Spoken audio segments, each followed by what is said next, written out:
como entrevistado. Así que buenos días, Alberto. Muy buenos días, Lizeth. Alberto, estuvimos fuera de cámara, estuvimos él y yo observando algunas de las obras que iremos mostrando en el transcurso de la entrevista a ustedes, y precisamente me llamaba mucho la atención el realismo de tu pintura.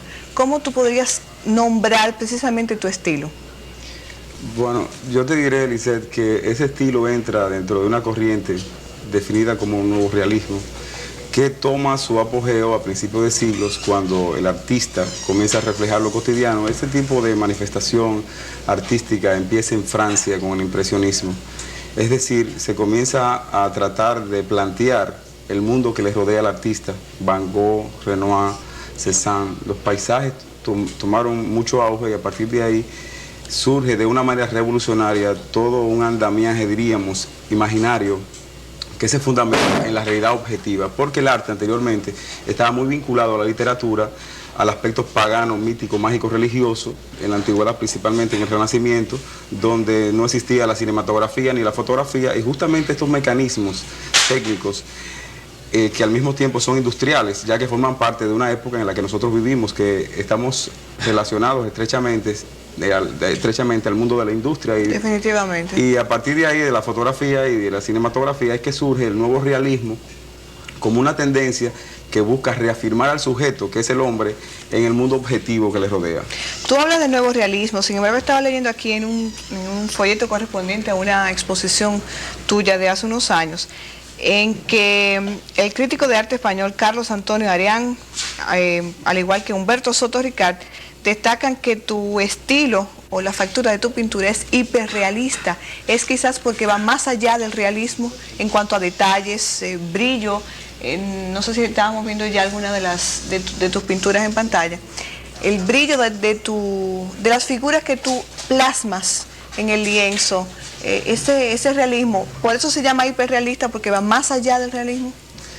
Sí, efectivamente, y no solamente eso, sino que este trabajo comienza a tomar fuerza en la década del 60 con el arte pop. Ya los Beatles, ese conjunto músico-vocal inglés, había dado grandes pautas a seguir en cuanto a la música se refiere, pero el descalabro de la política de Kennedy, de Johnson, y las invasiones en Vietnam y República Dominicana generaron un conflicto interno en la sociedad capitalista, como es Estados Unidos, la más grande del mundo, la mayor potencia. Y a partir de ahí, ese tipo de arte, el pop, comienza a plantear una serie de situaciones que tienen que ver con su sociedad. Pero eso no se quedaba ahí, porque ya el francés Marcel Duchamp, que vivía en Estados Unidos, había emigrado de Francia a Estados Unidos, era el creador del dadaísmo, y él llevó un orinal a una exposición y catalogó un escándalo a principios del siglo. Sí. Y ya Stuart Davis, un pintor norteamericano, había hecho letreros. Entonces ya diríamos, eso forma parte de una manera consecuente. Con Jasper John hizo unas banderas que era, diríamos, el arte plano, porque estaba en primerísimo plano, y también representaba para Estados Unidos un trabajo completamente peculiar. Pero en cuanto a lo que mi pintura se refiere, este trabajo del folclore urbano, que es lo que yo planteo, se relaciona estrechamente con esas tendencias que buscan realmente plantear todo ese tipo de imágenes que nos rodean, y que de una manera u otra, como los artistas están muy vinculados a los sismos, o sea, fotorrealismo, no diríamos surrealismo, expresionismo, que plantean el yo interior, y son tendencias eminentemente subjetivas, aunque todo arte es subjetivo, porque en la antigüedad este tipo de trabajo, en el Paleolítico, miles de años antes de Cristo, porque fue un asombro para los descubridores cuando se dieron cuenta de que esos artistas del Paleolítico planteaban los animales de caza que les servían de sustento de una manera tan real que fue un asombro. Pero justamente eso indica de que el artista de hace miles de años comienza a ver la realidad y a captarla, pero de una manera mágica, para aprenderla, para tenerla de por sí en su hábitat. Cierto, esos detalles cotidianos en la mano de un artista pues se sublimizan. Ese detalle que tú mencionabas del principio de siglo, se podría decir que es el momento cuando se comienzan a plasmar sobre lienzos los detalles cotidianos que hasta entonces no habían sido tomados en cuenta. Sí, claro está, porque hubieron tendencias, principalmente en Holanda, que se había divorciado de eran protestantes en el Renacimiento y fue una nación que dentro del comercio, el capitalismo comercial se desarrolló enormemente. Y ya ellos se habían divorciado del aspecto, diríamos, religioso. Y cantaban a lo cotidiano, Jean Vermeer lo hacía. Pero es justamente con Marcel Duchamp donde se comienza a tomar en cuenta esos miles y miles de objetos que nos rodean. Precisamente estamos viendo en tus pantallas, en las pantallas, una de tus obras, y es un detalle sumamente cotidiano, es un, vamos a decir, un rincón de una cocina o de un comedor muy popular, ¿verdad?, donde hay una serie de palanganas, y lo que más me llama la atención es precisamente el brillo, además de la realidad con que ya tú has tratado este tipo de detalles, con que tú resaltas esas figuras. ¿Qué te motiva precisamente a tratar este tipo de cosas? Bueno, el brillo exactamente es la unión del artista novorrealista con el impresionista, que ellos pintaban los ríos, los reflejos de las botellas en los cafés, etcétera. Pero el reflejo, diríamos, del niquelado son materiales que forman parte del mundo de hoy y que de una manera u otra en las academias no nos enseñan a pintarlo. ¿Quiere decir que ese tipo de detalles es una condición empírica del artista? Claro, porque ya el artista comienza a ver que hay cosas que no se le enseñan en la academia, porque uno está acostumbrado al barro, a otros materiales que no son los sintéticos, que no pertenecen al mundo actual. Entonces, a partir de ahí es que empieza en mí una ebullición por reflejar no solamente eso, sino la realidad social dominicana en todas sus manifestaciones, porque un paisaje específicamente puede ser descrito con mucha habilidad técnica, y yo soy paisajista también y he realizado algunos dioramas, murales en el Jardín Botánico y también en el Museo Nacional de Historia Natural. Pero hay que reconocer un aspecto fundamental sobre lo que es el paisaje. Puede ser también en Hawái o en Puerto Rico, en la vecina isla de Cuba o en Guadalupe, en cualquier lugar, pues ese paisaje tiene mucho parentesco. Inclusive ¿cierto? Yo vi... Es un paisaje tropical. Un paisaje tropical, entonces yo inclusive es increíble, yo vi una playa en Guadalupe exactamente igual a Boca Chica, y uno se sorprende, dice, pero ¿cómo es posible?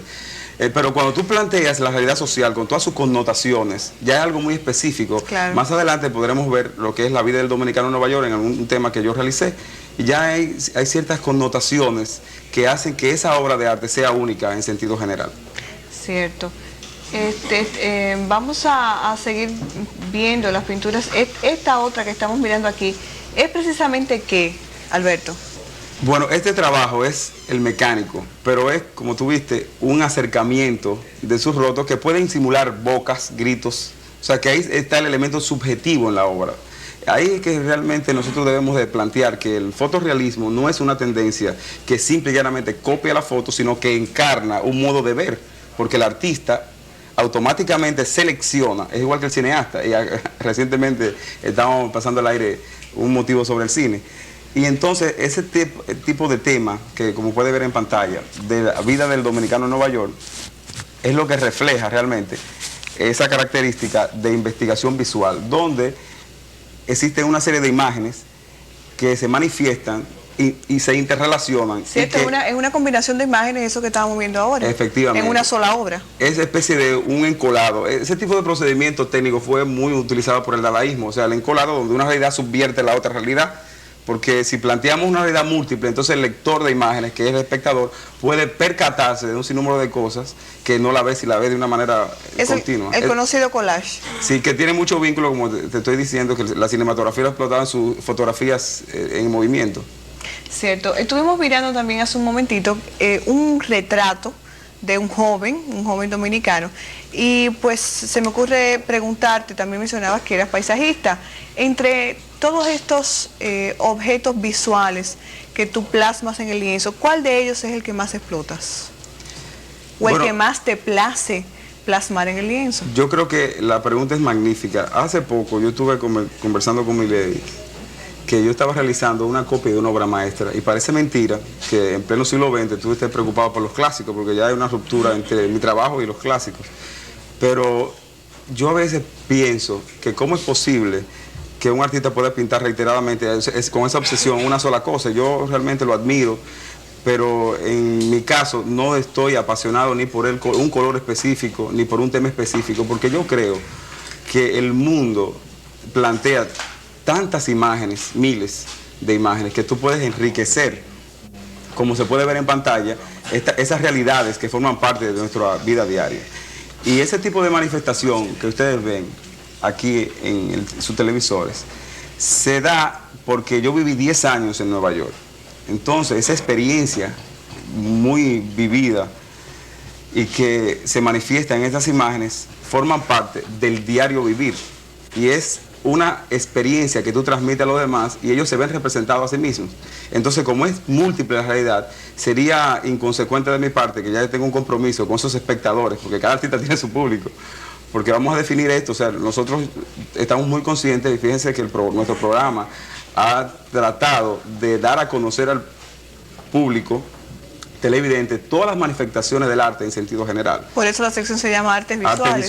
Y quería hacer hincapié al principio, cuando introducía la sección, de que no solamente tratamos pintura, sino todo lo que tuviera que ver con arte. Claro, inclusive dentro de poco vamos a ver si invitamos a críticos y cineastas, personas que comiencen a expresar cómo desde el punto de vista visual se puede transformar la realidad, porque la manifestación artística logra despertar en nosotros sentimientos emocionales y perceptivos que nos influyen de una manera precisa.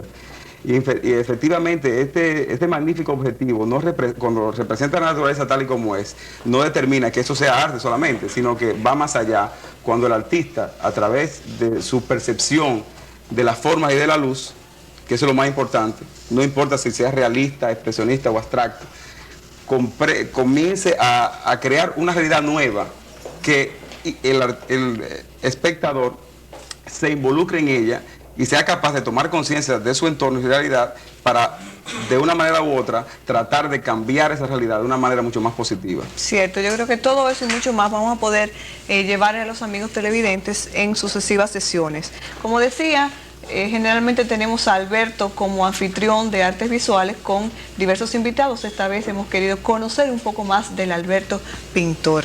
Así que vamos a seguir con la sección la próxima semana, donde tendremos algo más sobre artes visuales. Ahora vamos a pedir excusas a ustedes porque vamos a hacer el cambio de energía. Estamos laborando ahora con la energía de nuestra planta de emergencia. Vamos a pasar ahora a la energía de la Corporación Dominicana de Electricidad.